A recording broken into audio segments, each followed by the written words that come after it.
يا شيخ قل لي كيف ترتاح النفس في هذه الدنيا؟ لن ترتاح. من قال أن الدنيا راحة؟ علم خلق الإنسان في كبد، في تعب، مشقة.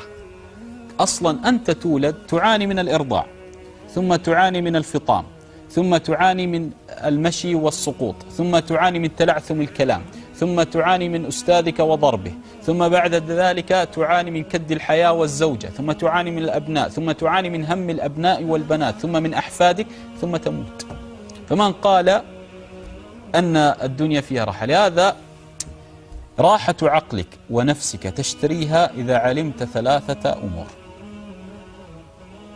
راحة قلبك وعقلك تغنمها وتكسبها إذا علمت ثلاثة أمور.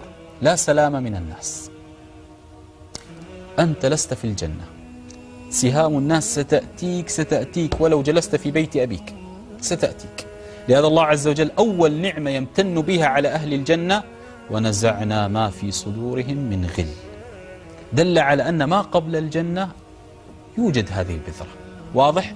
لهذا ثلاثة أمور ضعها هنا واكتبها في حياتك يوميا، على سيارتك، على مكتبك، على جهازك، في كل مكان. لا سلام من الناس، ولا راحة في الدنيا، تعب، رزق. لن يأتيك رزقك وأنت تجلس في بيتك على طبق من ذهب. ستتعب وتكد وتعمل وتشقى حتى تنال لقيمات ربما.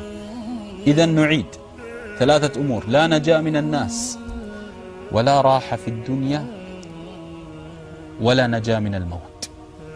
ستموت. إذا أنت أخذت هذه الأمور: الناس ستؤذيني، مع السلامة، دعهم يؤذوني. الدنيا لا راحة فيها، إذا سأعمل وأتعب ولا أطلب الراحة إلا في الجنة بإذن الله لي ولكم. واضح؟ ولا نجاة من الموت، إذا سأعمل لما بعد الموت لا لما قبل الموت.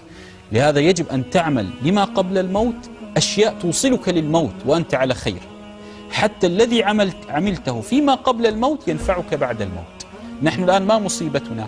نعمل قبل الموت كأننا نخلد، ولا نفكر فيما بعد الموت. نعمل كل أعمالنا التي نعملها في الحياة الدنيا لما قبل الموت، إلا من رحم ربي. لهذا لا تقل لي كيف ترتاح النفس. لا تأنس النفس إلا بالقرب من الرب. لهذا من عجائب القرآن يا أخي، القرآن قلت لك: من لا يؤدب القرآن لا يؤدب شيء.